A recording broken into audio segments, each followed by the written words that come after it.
देवस्थानच्या जे आता दोन राष्ट्रीय पातळीवर म्हणजे आपल्या त्र्यंबकेश्वर देवस्थानची काय म्हणतात त्याला म्हणजे देवस्थानची प्रतिमा इतकी मलिन झालेली आहे की दोन इश्यू नॅशनल लेवलपर्यंत गेले. पूर्ण भारतामध्ये त्याची प्रतिमा अत्यंत मलिन झालेली आहे आणि ह्या सगळ्या गोष्टीचं सिरियस मॅटर असताना प्रत्येक यंत्रणा म्हणजे त्र्यंबकेश्वर देवस्थानचा विषय इतका किचकट आहे की अध्यक्ष न्यायाधीश आहेत. मग आता 27 एप्रिलला एक बदल झालेला आहे. 27 एप्रिलला एक आदेश काढला महाराष्ट्र गव्हर्नमेंटने की काही सगळे अधिकार न्यायाधीशांचे काढून धर्मदाय आयुक्तांकडे दिलेले आहेत. मग धर्मदाय आयुक्तांचे काही अधिकार त्यांनी नाशिकला पाठवलेले आहेत. हा विषय आता ताजा विषय आहे 27 एप्रिलचा.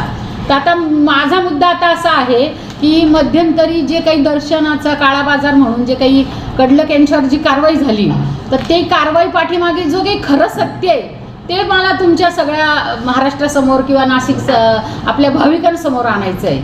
तर विषय असा आहे की ह्या ज्या त्र्यंबकेश्वर देवस्थानच्या नियुक्त्या झाल्या 2023 मध्ये कडलक एकटा दोषी आपण म्हणता येणार नाही. हे सगळं चालू असताना इतर सगळ्या ट्रस्टींना ही गोष्ट माहिती होती.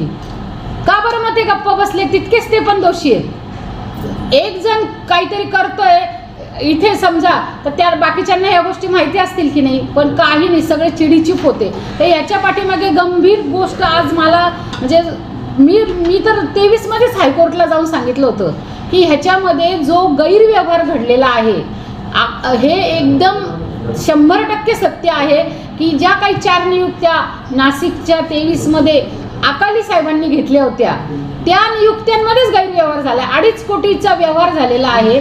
पंकज भुतडा, हे बघा हे पत्र जे माझ्याकडे आहे ना त्या पत्राचा हा एवढा मोठा पुरावा आहे की हे मागील डिस्ट्रिक्ट जज कुलकर्णी साहेबांचं होतं. त्याच्यामध्ये त्यांनी हे पत्र अकाली साहेबांना दिलं होतं आणि अकाली साहेबांना देऊन त्यांनी सांगितलं होतं की निरीक्षण नोंदवलं होतं की कोण ट्रस्टी कसे वागतायत. तर हा पंकज भुतडा मागच्या टर्ममध्ये होता तर तरी पण त्याची बायको ह्या टर्ममध्ये घेतलेली आहे. त्यामुळे काय झालेलं आहे की गैरव्यवहार झालेला आहे हे 100% गोष्ट खरी आहे. त्याच्यामध्ये नाशिकचे राठी कोर्ट आहे ना, राठी कोर्ट हे जिल्हा न्यायाधीश होते, त्यांना निलंबन झालेलं आहे. एका प्रकरणामध्ये हायकोर्टने त्यांना घरी पाठवलेलं आहे.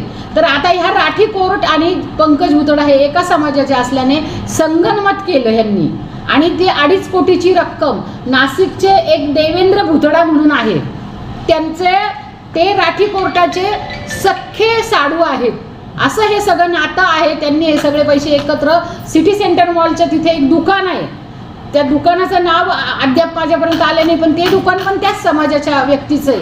तिथे पैशाची देवाणघेवाण झाली. तिथे हे जो अकाली आणि हे राठी कोर्ट आणि अकाली साहेब हे तिथे धार्मिक वस्तू म्हणजे धार्मिक काही गोष्ट कपडे वगैरे द्यायचे असतात बघा संस्था म्हणून, तर त्यांना ते तिथे भेटायचे, तिथे एकत्र यायचे. तर ते देवेंद्र भुतडा ही व्यक्ती राठी कोर्ट आणि पंकज भुतडा यांनी तो 2.5 कोटीचा व्यवहार केलेला आहे. त्याच्यामुळे हे ट्रस्ट अत्यंत तातडीने बरखास्त करावं, कारण ह्यांची हे आता सपशेल म्हणजे दिसून येतंय की ह्याच्यामध्ये गैरव्यवहार झालेला आहे. या पत्राचा आधार घ्यावा. आता चॅरिटी कमिशनर यांना माझी विनंती आहे की तुम्ही आता तुम्हाला पण सगळ्यांना प्रश्न आहे की आता तुम्ही तिसरी काहीतरी वाईट घटना होण्याची वाट बघणार आहे का? हे अत्यंत म्हणजे सगळेजण ह्याच्यामध्ये दोषी आहेत. काय म्हणतात त्याला, त्यांची अपयश दिसत आहे.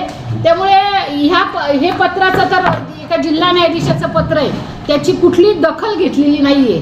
त्यांनी पंकज भुतडाचं लिहिलं होतं की हा देवस्थान विरोधी कारवाई करतोय आणि पंकज भुतडाला चान्स दिला होता 17 पर्यंत 2013 ते 17, तरी पण त्याचीच बायको का तिथे परत गेली? मग 165 लोकांचे अर्ज होतं, ते कॅलिबर त्यांनी बघितलं नाही, मेरिट बघितलं नाही आणि का परत तिथे त्याची पत्नी घेतली? याचाच अर्थ इथे काळा बाजार झालेला आहे.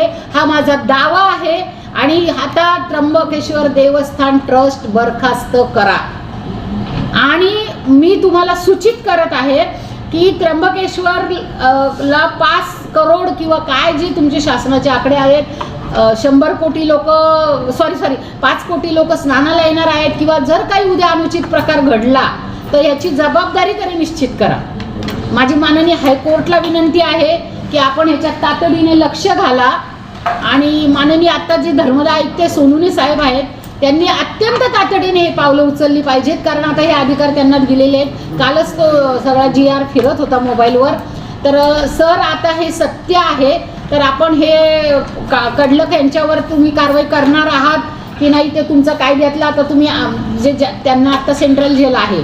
तर मला असं म्हणायचं की एकट्या कडलकवर करण्यापेक्षा हा जो काही चौघांनी एकत्र तिथे काळा बाजार केलेला आहे त्याच्यावर यांनी आता कारवाई करायची. आणि त्र्यंबकेश्वर देवस्थानला एक स्वच्छ प्रतिमेचे चांगले लोक, साधू संत, तुमच्यासारखे पत्रकार बंधू, कोणी जे काही विद्वान आहेत आणि जे काय म्हणतात त्याला निष्कपटी किंवा चांगल्या भावनेने तिथे काम करण्याची इच्छा आहे. आणि असं सगळं आहे. हे 25 वर्ष झालं मी या देवस्थानची लढाई लढत आहे. राहिला मुद्दा असा की आता त्या देवस्थानमध्ये जे करोडो अब्ज रुपये रोज कमवतात, जिथे 50 रुपयामध्ये बंगला देतात, लाखो लोक रोज तिथे जेवण अन्नदानाचा खर्च करतात, त्या देवस्थानामध्ये पण 2,500 रुपये तिकीट नाही आहे. म्हणजे तुम्ही काय म्हणता, रोगापेक्षा औषधच भयंकर करून ठेवलं. म्हणजे काय ह्या लोकांना काही काय म्हणतात त्याला पायबंदच राहिला नाही आहे. आणि कोणीही याच्यावर बोलायला तयार नाही आहे. काय आहे हे, किती भेदभाव आहे. कालची तारीख अशी आहे की काल 20 लाख रुपये एका दिवसात त्यांनी कमवले. दुकानदारी चालू केली आणि ते बिचारे जे सामान्य भाविक आहे ते 8-8, 10-10 तास रांगेमध्ये उभे. कोणाला डायबिटीस असतो, कोणाला BP आहे, कोणाला शुगर आहे. तुम्ही त्याचा तर विचार करा. किती हा प्रचंड मोठा म्हणजे ही जी घटना घडली त्याचा तो काय म्हणतात आता संशोधनाचा कोर्टाचा भाग येतो. पण मग तुम्ही त्याच्यावर काहीतरी चांगला उपाय करायचा. तुम्ही तर 2,500 बोर्डच लावून टाकले. प्रत्यक्षात या तुम्ही तिथे, सगळ्यांना माझी विनंती आहे. आणि एवढाले 1,000 कोटीचं तिथे कामं चालू आहे, तर त्यांना त्याबद्दलचं काही गांभीर्यच नाही. कोणालाच काही वाटत नाही आहे. सरळ त्यांनी दुकान चालू करून टाकलं. अरे इथे जिल्हा न्यायाधीश जज आहेत, काहीतरी तर सामान्य भाविकाचं पहिले. हे बघा, कुठलं पण ट्रस्ट स्थापन करताना नीट मुद्दा लक्षात घ्या.